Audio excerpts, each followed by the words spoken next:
Breaking news, an unimaginable scene. A man attacked, lit on fire. Said that a homeless man in San Diego was set on fire. Reported seeing a man crouched over a and 10 flame. news on top of breaking developments, the new attack on a homeless person. In July of 2016, San Diego was ravaged by attacks on one of America's most vulnerable communities, the homeless. All in all, 5 homeless men were either stabbed or set on fire within weeks.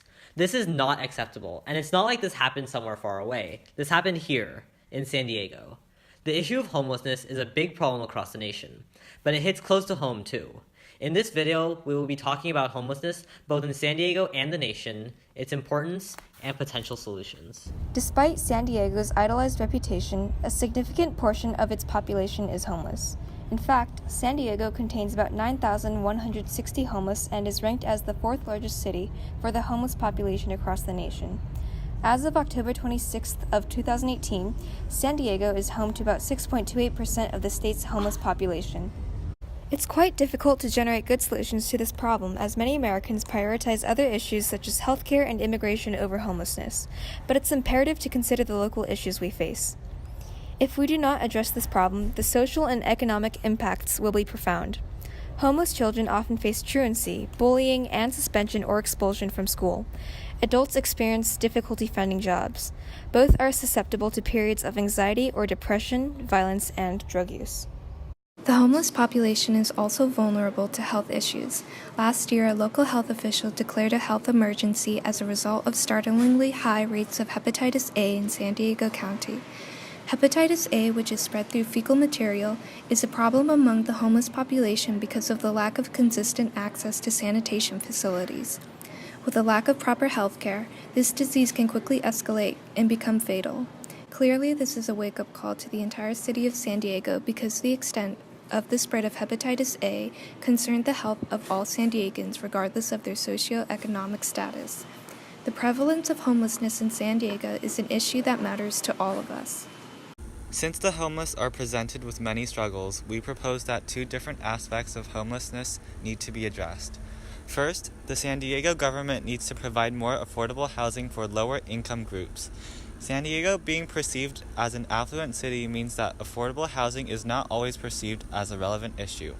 Anticipating the influx of middle or upper class consumers, housing developers tend to build new housing for wealthier individuals while neglecting to provide housing affordable for low-income groups. Since 2010, only 8.9% of new houses in San Diego were built for families with an income under $100,000. To give this some perspective, even if a couple worked 16 hours a day under minimum wage, their combined income would still be less than $100,000 a year. One solution is encouraging the construction of co-housing facilities. San Diego can model the successful housing practices in countries like Denmark, Sweden, and some parts in Canada. In these countries, co-housing decreases economic costs and provides social connectedness and increases mental health. Having houses that accommodate multiple families makes it easier for people to delegate responsibilities outside of work, like laundry, grocery shopping, and cleaning. This allows for more efficiency in the house and allows people to work more efficiently and save money. In addition to correcting the housing issue, we need to offer proper programs for mental health and addiction. In 2017, the National Coalition for the Homeless concluded that 33% of the homeless population suffered from a mental illness, with bipolar disorder as its leading factor. In turn, mental illnesses have promoted an unhealthy growth in addiction and substance abuses. As of 2017, 38% of the homeless population have suffered from alcohol dependence and 26% with harmful substances. California has relatively loose regulations on rehabilitation centers, allowing undertrained employees to operate rehab programs. As a result, some homeless people cycle through multiple rehabilitation programs that do not fully solve the root issue, allowing them to relapse even after treatment. California needs to pass stricter state laws that ensure rehabilitation programs operate properly and follow up with their clients after treatment ends to ensure patient well-being. Today's political climate prioritizes healthcare and immigration while leaving homelessness in the shadows. It's time to stand up for one of America's most neglected population, and it starts here in San Diego.